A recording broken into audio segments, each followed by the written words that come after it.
우리 지난주부터 라이브 방송으로 허리와 골반 통증에 대해서 말씀드리고 있습니다. 우리 지난주에는 이제 척추 협착증에 대해서 또 말씀을 드렸죠. 오늘은 요거 하는 겁니다. 추간공 협착증. 이게 지난번에 했던 척추관 협착증하고 연결되는 이야기라서 추간공 협착증에 대해서 얘기할 거고요. 이 척추관 협착증하고 추간공 협착증 둘 다 협착증인데 뭐가 다른지 오늘 알아보도록 하고요. 우선 추간공 협착증은 협착증의 일부인데 허리를 뒤로 젖혔을 때 증상이 더 잘 나타나요. 그래서 허리가 아플 수도 있지만 다리 쪽으로 증상이 나타날 수도 있습니다. 그리고 협착증은 협착증인데 지난번에 말씀드렸던 것은 척추 줄기에 대한 이야기였고 오늘은 척추 가지에 대한 협착증입니다. 도대체 뭐가 좁아지는지 한번 알아보도록 하겠습니다. 우리 신경뿌리 여기 우리 척추를 여기 확대한 겁니다. 요건 옆에서 본 거고요. 요거는 위에서 본 겁니다. 위에서 봤을 때 요 가운데 여기가 좁아지는 것을 우리 지난번에 일반적인 척추 협착증 이렇게 부르는 건데 요거는 척추관 협착증이고요. 오늘 하는 거는 추간공 협착증입니다. 척추 사이의 공간이라는 건데 요 공간 사이로 뭐가 나오냐? 신경뿌리가 나옵니다. 신경뿌리. 요 가운데 있는 거는 좀 줄기에 해당되는 거고 요거는 이제 뿌리에 해당되는 거다. 이게 우리말로 하니까 뿌리가 줄기보다 더 근원에 있는 것 같은데 실제 그렇지는 않고요. 공간을 통해서 밖으로 나와서 요 신경이 엉덩이 다리 쪽으로 내려가는 겁니다. 요걸 신경뿌리라고 해요. 신경뿌리가 빠져나오는 공간이 좁아지는 것을 추간공 협착증이라고 합니다. 자, 그래서 여기는 신경뿌리가 지나가는 요 공간이 널찍해서 별로 압박을 받지 않죠. 그런데 요 신경뿌리가 지나가는 공간이 막 좁아집니다. 어떻게 할 때 좁아지냐? 지난번 우리 척추관 협착증하고 비슷한데 디스크가 튀어나오거나 뼈가 울퉁불퉁하게 튀어나오거나 이렇게 할 때 주로 요 추간공이 좁아지면서 신경뿌리가 눌려가지고 다리가 저리거나 허리가 아프거나 그런 증상이 생기는 거죠.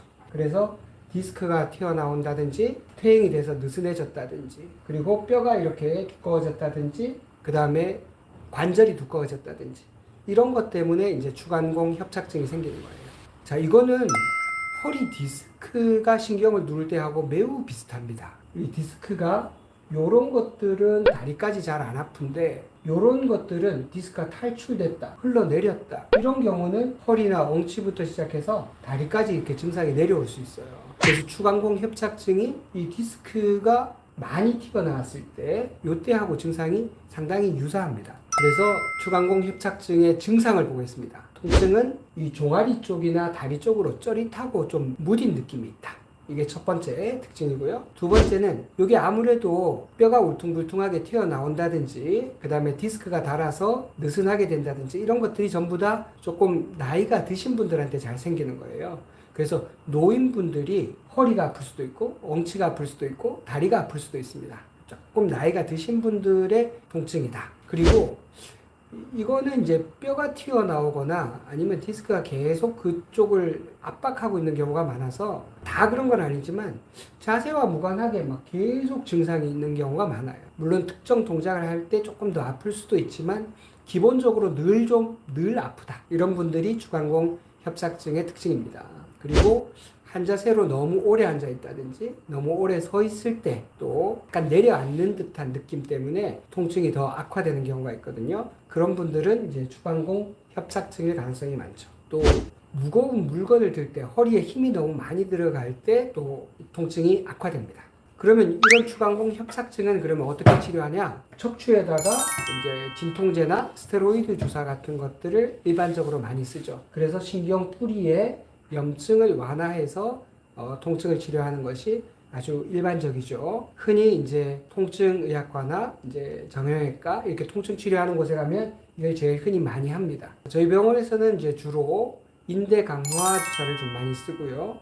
추간공 협착증도 나이가 들면서 좀 내려앉는 그런 원리가 있기 때문에 가급적이면 근육이나 인대가 튼튼해지면 이렇게 진행하는 것을 막을 수가 있거든요. 그래서 인대 강화 주사를 쓰기도 합니다. 도수치료도 물론 도움이 되죠. 그렇지만 너무 강하게 압박을 한다든지 확 튼다든지 이렇게 빠른 속도로 트는 것 이런 것들은 아주 조심해서 해야만 됩니다. 아까 보셨듯이 뼈가 튀어나와가지고 자칫 잘못하면 연세 드신 분들 뼈를 다칠 수 있기 때문에 도수 치료를 하되 아주 주의해서 해야만 됩니다. 그리고 풍선 확장술이라고 해서 여기 좁아진 틈을 풍선 같은 요 카테터를 집어넣어 가지고 공간을 좀 넓혀줘서 증상을 완화하는 풍선 확장술을 할 수도 있습니다. 이런 것들이 이제 추간공 협착증의 치료 방법이에요. 자기가 어떤 증상이 있는지 증상의 정도에 따라서 주사나 시술을 할 수도 있고 도수 치료를 할 수도 있고 이렇게 풍선 확장술 같은 이런 시술을 할 수도 있습니다. 그리고 척추 분리증이라는 게 있습니다. 척추가 이렇게 나눠지는 거죠. 척추 분리증, 그 다음에 전방전이증. 요거 두 가지는 굉장히 밀접한 관련이 있기 때문에 요거에 대해서 말씀을 드리겠습니다. 이 영상이 도움이 되셨다면 구독, 좋아요, 알림 설정까지 꼭 건강이 필요하신 분들에게 공유해 주시면 좋겠습니다.